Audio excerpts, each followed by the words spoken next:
안녕하세요. 건강큐브의 MC 김혜민입니다. 치아가 빠졌을 때 요즘 가장 많이 하는 치료 바로 임플란트죠. 그런데 치료가 까다롭다거나 아니면 오래 쓰지 못한다는 얘기 때문에 고민들 많이 하신다고 합니다.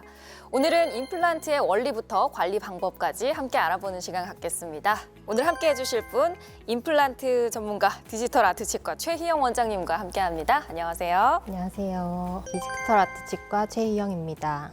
임플란트 많이들 하시잖아요, 요즘. 그래서 들어보긴 했는데 이게 어떤 치료인지 쉽게 설명 좀 부탁드릴게요. 임플란트라는 거는 자연치랑 유사한 형태로 이제 입안에 들어가게 되는 인공 구조물인데 자연치의 치아 뿌리에 해당하는 기둥이 잇몸뼈 안에 식립이 되고 치아 머리 부분은 이제 보철로 만들어서 들어가게 됩니다. 그래서 자연치와 굉장히 유사한 형태로 들어가게 되는 거죠.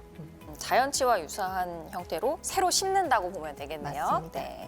임플란트를 새로 하면은 새로 태어난다는 얘기들 많이 하세요. 예. 그만큼 우리 원래 이랑 비슷하게 좀 씹는 힘이 강하다고 들었는데요. 실제로 그런가요? 네, 임플란트는 자연치아의 저장력 한 80% 정도는 회복한다고 저희가 말씀을 드리고요. 특히 이제 임플란트 기둥은 티타늄이라고 하는 소재로 되어 있는데 이게 이제 잇몸뼈랑 굉장히 안정적으로 결합을 잘 할 수가 있거든요. 그래서 시간이 지나면은 잇몸뼈랑 단단하게 안정적으로 결합이 되어서 그만큼 저장력을 잘 버텨줄 수 있는 그런 힘을 갖게 됩니다. 그래서 80에서 90%까지도 보시는 거네요. 네네. 자, 임플란트는 단순히 치아를 새로 심는다라는 의미를 넘어서 삶의 질을 올려준다고까지도 볼 수 있겠습니다. 그래서 굉장히 의미 있는 치료인데요. 이제부터는 관리와 수명에 대한 이야기에 좀 더 들어가 보겠습니다. 여러분의 건강한 치아를 책임지는 건강 튜브. 자, 임플란트를 하면 실제로 평생 쓴다라는 얘기도 있고요. 또 오히려 몇 년 못 간다라는 말을 하시는 분들도 있습니다. 어떤가요? 어느 쪽이 더 맞는 말일까요? 임플란트는 사실 어떻게 관리하느냐에 따라서 수명이 좀 달라진다고 말씀드릴 수가 있는데 임플란트 자체는 이게 우리 자연치처럼 썩거나 이러지는 않아요. 근데 주변의 잇몸뼈가 사실은 임플란트를 받쳐줘야 되는 부분이라서 잇몸뼈의 관리를 잘 해주셔야 그만큼 오래 쓸 수가 있습니다. 그래서 대체적으로는 저희가 10년 이상은 보고 있고 사람마다 좀 다르지만 관리를 굉장히 잘 하신 분들 같은 경우에는 20년 이상 거의 반영구적으로 사용하시는 분들도 계세요. 관리하기 나름이라는 거네요. 네. 임플란트 수술을 하면 이제 대충 과정은 알거든요. 일단은 기존 치아를 뽑아야 되고 그리고 새로 심는다. 이게 말로만 들었을 때는 좀 무섭기도 합니다. 새로 뽑는 거 수술 왠지 아플 것 같기도 한데요. 아픈가요? 안 아픈가요? 사실 치과에 오시는 모든 환자분들이 제일 먼저 걱정하시는 게 바로 이 통증 문제긴 하거든요. 임플란트 수술은 수술 부위에 이제 국소 마취를 하고 진행이 되기 때문에 수술 중에 통증은 없습니다. 근데 이 과정도 두려워하시는 분들에게는 우리가 의식하 진정 마취, 즉 이제 수면 마취라고 흔히 알려져 있는 이런 마취도 있기 때문에 그런 도움을 좀 받으시면 되고 수면 마취를 하지 않더라도 가글액이나 아니면 도포 마취를 저희가 미리 하고 국소 마취를 진행하기 때문에 최대한 이제 통증에 대한 부분들을 저희가 덜어드리려고 하고 있기 때문에 너무 걱정하지 않으셔도 됩니다. 치아를 뽑는 거에 대한 공포는 없어도 될 것 같고 또 수술 후에는 나름대로 관리를 좀 많이 하셔야 된다라는 말씀이네요. 자, 그럼 수술 후에 회복은 어떤가요? 빠른 편인가요? 대부분의 환자분들 같은 경우에는 일주일 이내로 대부분 다 회복이 되시고 보통은 이제 수술 후 붓기나 통증 같은 경우에는 한 3, 4일째에 제일 고비입니다. 그래서 그 시기 정도쯤 이제 찜질, 약 복용 이런 걸 좀 잘 지켜주시면 좋고 그 이후부터는 서서히 이제 아무는 속도가 좀 더 빨라지기 때문에 너무 걱정하지 않으셔도 되고요. 그러면 일주일 후에는 일반식을 먹을 수 있다는 건가요? 네네, 일반식 드셔도 되시고 사실 아주 전체 치아들이 없거나 이렇게 큰 수술 하신 분들 말고 한두 자리 정도, 이렇게 한 부위 정도 하신 분들은 얼마든지 다른 쪽으로 일반 식사는 하셔도 됩니다.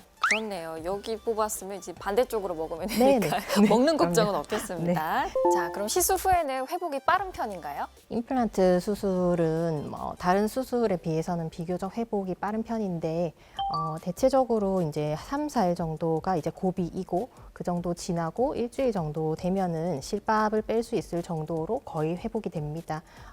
그리고 요즘에는 디지털 임플란트라고 해서 내비게이션 장치를 착용해서 절개 없이 하는 임플란트도 있기 때문에 그런 경우에는 사실 통증이나 뭐 이런 회복에 대한 부담이 많이 줄어들게 되겠죠. 임플란트를 보통은 이제 어르신들이 많이 필요로 하시잖아요. 근데 이제 젊은 사람들도 치과 치료 받고 나면 몸살 날 수 있는데 어르신들한테는 좀 괜찮을까 걱정도 됩니다. 그래서 아무래도 우리 젊은 분들보다는 치료를 받는 환자분들의 연령대가 이제 좀 고령인 경우가 사실은 많기는 한데 요즘에는 사실은 이제 수술 기술도 많이 개발이 되었고 환자분들도 이제 이 인식을 잘 하고 계셔서 건강 관리도 잘 하고 계시기 때문에 아주 심각한 전신 질환이 없는 분들이면 대체적으로는 수술은 무리 없이 진행할 수가 있습니다. 그래도 뭐 수술 전에 조금 이제 체력을 좀 올려놓는다든가 뭐 이런 팁 같은 네. 거 주실 수 없을까요?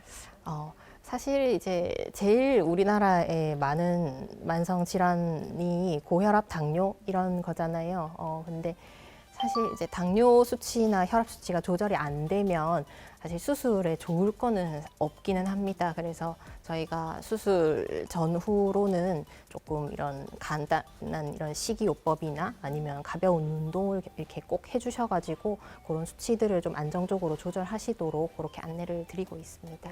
근데 뭐 통증 걱정도 조금은 내려놔도 될 것 같고 뭐 수술 후에 회복도 괜찮은 편이라는 건 알겠는데 이제 걱정되는 게 비용입니다. 임플란트 비싸다는 인식이 많거든요. 근데 또 비용도 천차만별이에요. 사람들마다 금액 차이가 좀 다른 경우도 있던데 그건 왜 그런 건가요? 어떻게 보면 뭐 당연한 얘기기는 한데 이 사람의 치아 상태, 이 사람의 치아 상태는 당연히 다를 수밖에 없고 한 사람 안에서도 어떤 이유로 치아를 뺐느냐에 따라서 또 이 잇몸 상태나 뭐 치아 주변 상태가 좀 다 다를 거잖아요. 그러면은 그거에 따라서 이제 수술 방법이 결정이 되고 사실 이제 회복시켜야 되는 뭐 잇몸뼈의 양이 굉장히 많다든지 타고난 잇몸뼈의 양이 워낙에 적다든지 하면 당연히 조금 고난이도의 이런 뼈이식 수술이 동반되어야 되기 때문에 아무래도 비용이 조금 올라가는 경향이 있습니다. 까다로울수록 비싼 건 어쩔 수가 없네요. 네. 자, 그럼 임플란트를 하고 나서 우리 생활 속에서 조심해야 될 부분들이 많을 것 같습니다. 몇 가지 짚어주신다면요? 제일 먼저 말씀드리는 게 처음에 이가 딱 들어가면 볼이나 혀 같은 데가 굉장히 많이 씹히거든요. 이가 없다 보니까 그동안 이제 밀려 들어와 있던 이런 조직들이 이가 갑자기 들어가면서 이게 제자리를 아직 못 찾은 상태라서 좀 많이 씹혀요. 그래서 저희가 천천히 식사하시면서 조금 적응 기간을 가져보시라고 일단 말씀을 드리고 또 이제 두 번째로 또 중요한 부분은 임플란트는 이가 딱 들어간 그 순간부터 이제 저장력이라고 하는 힘을 받게 되거든요. 근데 이가 없다가 들어가니까 아무래도 이제 환자분들께서 이제 이가 있으니까 좀 씹어보자 해서 이제 막 드시는데 사실 초반에 저희가 교과서적으로는 1년 정도는 너무 딱딱하고 질긴 음식은 좀 자제하셔야 된다. 말씀을 드려요. 왜 그러냐면 임플란트는 이 기둥이 잇몸뼈 안에 직접적으로 이제 박혀 있는 구조이고 여기는 사실 일단 어떤 저장력에 대한 충격 완화를 해줄 수 있는 뭐 우리 몸에 이런 구조물이 없는 부분이거든요. 그래서 씹는 그대로 잇몸뼈에 그대로 힘이 전달이 됩니다. 그래서 너무 강한 힘이 계속 가해지게 되면 임플란트 주변에 뼈랑 붙어 있던 그런 결합이 다 깨져 버리기 때문에 그런 부분은 제일 조심하시라고 말씀드리고 있어요. 실제로 그렇게 하다가 빠져서 오는 경우도 있었나요? 거의 없기는 한데 그래도 간혹 임플란트 보철이 올라가고 보통은 저희가 한 1년 정도 안에 대부분의 이제 어떤 큰 문제는 다 생긴다고 보는데 간혹 그런 분이 계시기는 합니다. 이 너무 강한 힘 때문에 결합이 깨져서 뭔가 시큰시큰하다, 씹을 때 시큰시큰해요 이런 말씀을 주시는 분들이 계시기는 하거든요. 근데 대체적으로는 그런 분들은 이제 씹는 힘을 조금 조정을 해주면은 또 괜찮아지는 경우들이 있고 해서 우선은 뭐 그렇게 좀 지켜보고 혹시나 너무 상태가 안 좋다 그러면 이제 발거를 하고 그렇게 진행을 합니다. 그럼 큰 충격이 아니면 빠지거나 흔들릴 일은 없겠네요. 빠지는 경우가 있기는 한데요. 이제 어디가 빠지느냐가 이제 문제인데 임플란트는 이제 아까 말씀드렸던 대로 이제 잇몸뼈 안에 기둥이 박혀 있고 머리 부분은 따로 연결이 되는 구조입니다. 그래서 머리 부분이 빠진 경우에는 사실은 이제 대부분은 대처를 할 수가 있어요. 그냥 보철이 빠진 거기 때문에 안쪽에 있는 뭐 혹시 부러진 부품이 있다든지 아니면 그냥 접착제가 그냥 떨어졌다든지 하면 그냥 그거는 보수를 하면 되는 부분이고요. 아주 운이 안 좋게도 뼈 안에 박혀 있는 임플란트 기둥부터 다 빠져나왔다.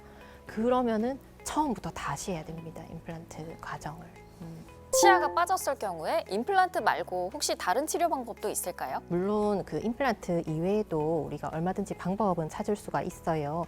틀니라는 치료 방법도 있고 브릿지라고 하는 치료 방법도 있습니다. 근데 브릿지라고 하는 거는 반드시 양옆에 치아가 있어야지 할 수 있는 치료이기 때문에 그런 경우에 한정적으로 진행이 될 수가 있고 틀니는 완전히 이가 없어도 가능하기는 합니다만 아무래도 이제 치아의 지지를 얻는 부분도 있지만 나머지 부분이 이제 잇몸뼈에서 이제 지지를 얻게 되기 때문에 시간이 이제 오래 지나면 틀니의 이도 닳고 잇몸뼈도 조금 녹아서 나중에 이제 다음 단계의 치료가 조금씩 까다로워진다는 단점이 있습니다.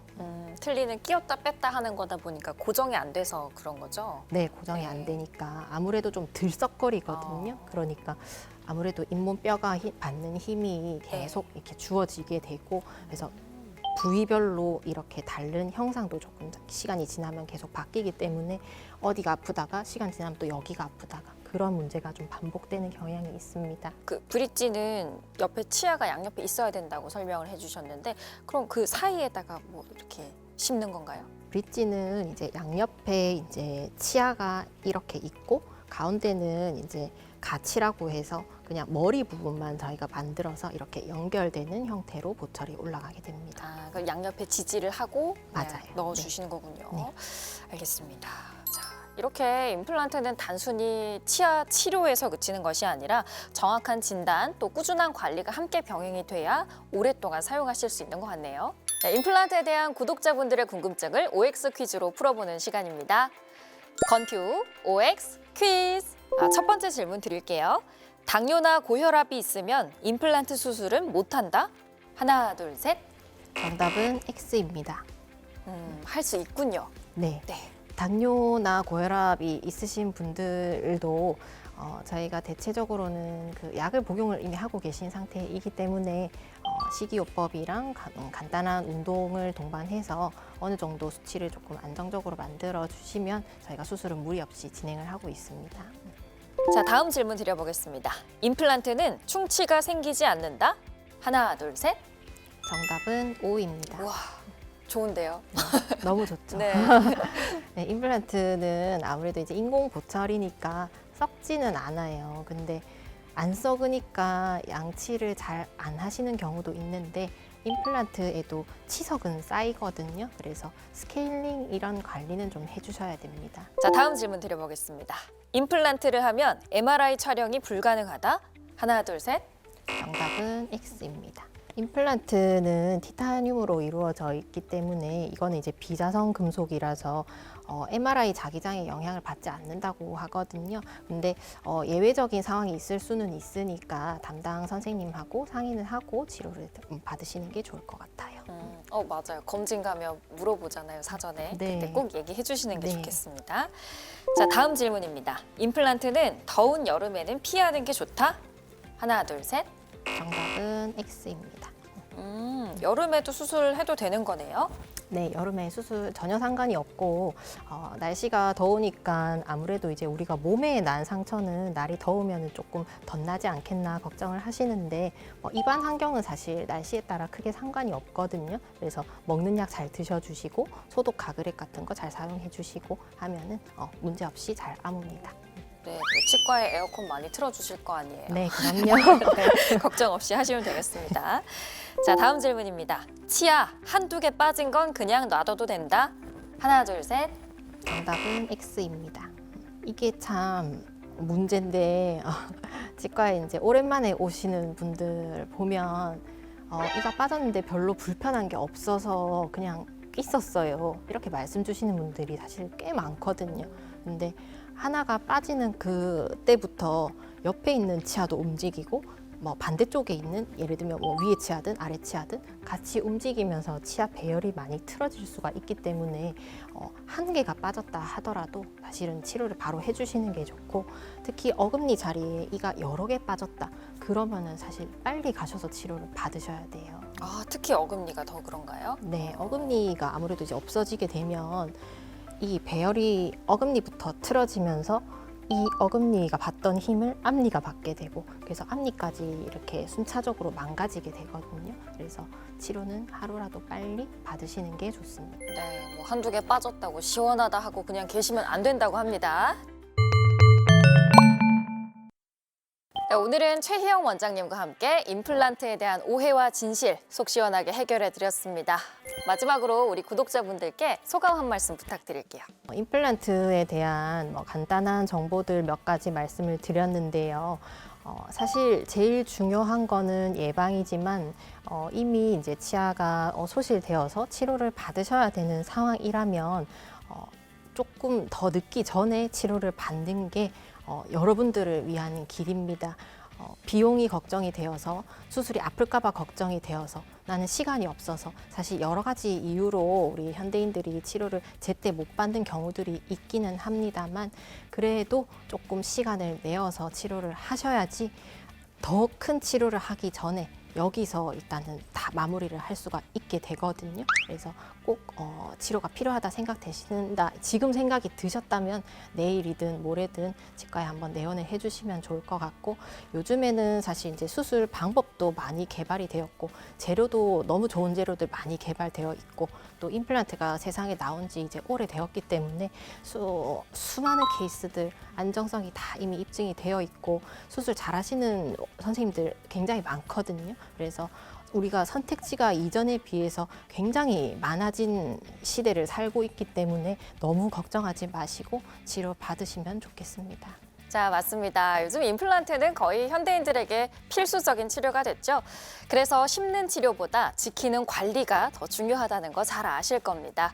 올바른 정기 검진 그리고 관리로 더 튼튼하게 오랫동안 사용할 수 있기를 바라겠습니다. 다음 시간에도 저희는 여러분의 삶을 더 건강하게 응원할 건강튜브로 돌아오겠습니다. 여러분의 건강한 치아를 응원하는 우리는 건강 건강 튜브. 튜브.